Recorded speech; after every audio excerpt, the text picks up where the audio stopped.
तर असं शिंदेंनी दिल्लीच्या दौऱ्यावेळी शहांना सांगितल्याचं राऊत म्हणालेत. आमचा गट भाजपात विलीन करू, पण मला सीएम करा, असं यावेळी शिंदे अमित शहांना म्हणाल्याचा खळबळजनक आरोप संजय राऊतांनी केला. अमित शाहनी विचारलं, फिर शिंदे जी क्या आपके मन में क्या है? तेव्हा शिंदेजी म्हणाले की मला मुख्यमंत्री करणं हा त्याच्यावरचा उपाय. मी जर मुख्यमंत्री झालो पुन्हा तर मी या सगळ्या गोष्टी थांबवीन आणि ती थांबवल्यामुळे महाराष्ट्राचं राजकारणाला स्थैर्य लाभेल, हे त्यांनी अमित शहाना सांगितलं. मला मुख्यमंत्री करा. आणि परत अमित शहा म्हटले की अब मुख्यमंत्री तो बीजेपी का ही होगा.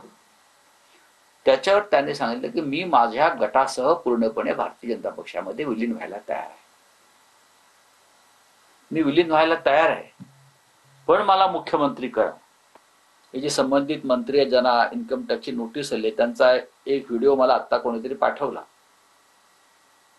आणि त्यामध्ये हे मंत्री महोदय बाजूला पैशाच्या बॅगा घेऊन बसलेले आहेत आणि नोटांची बंडलं दिसत आहेत. त्याच्यामध्ये ही चित्र सर्वत्र जातात. हे पुरावे जे आहेत हे सर्वत्र जात असतात.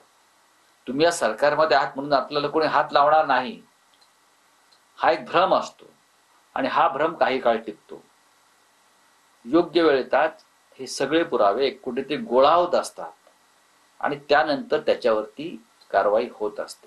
ती सगळ्यांवर होते, तर त्याच्यापासून कोणी वाचत नावं त्याचा बचाव. एकनाथ शिंदे यांनी देवेंद्र फडणवीस यांची तक्रार केली नेहमीप्रमाणे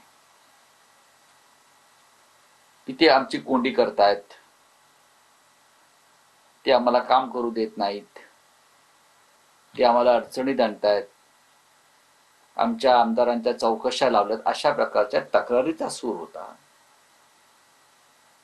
आणि त्यानंतर त्यांनी स्वतःच एक ऑफर अशी ठेवली की आता परत महाराष्ट्रात जी एकजूट झाली आहे मराठी माणसांची ती अधिकाधिक भक्कम होईल आणि त्याचा त्रास आम्हाला होईल.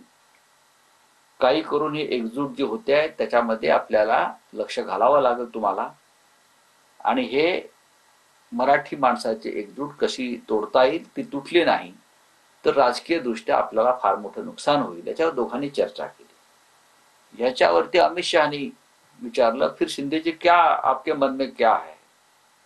तेव्हा शिंदेजी म्हणाले की मला मुख्यमंत्री करणं हा त्याच्यावरचा उपाय. मी जर मुख्यमंत्री झालो पुन्हा तर मी या सगळ्या गोष्टी थांबवीन आणि ती थांबवल्यामुळे महाराष्ट्राचं राजकारणाला स्थैर्य लाभेल, हे त्यांनी अमित शहाना सांगितलं. मला मुख्यमंत्री करा. आणि परत अमित शहा म्हटले की अब मुख्यमंत्री तो बीजेपी का ही होगा.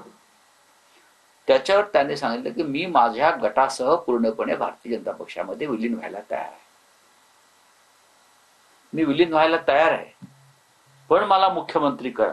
हे त्यांचं जे भूमिका आहे ही त्यांनी वारंवार याआधी सुद्धा सांगितलेली आहे आणि काल पुन्हा एकदा ते इतके डेस्परेट आहेत की मी माझा जो काही गट आहे तुम्ही स्थापन केलेला हा तुमच्याकडे मी विलीन करतो, पण मला मुख्यमंत्री करा.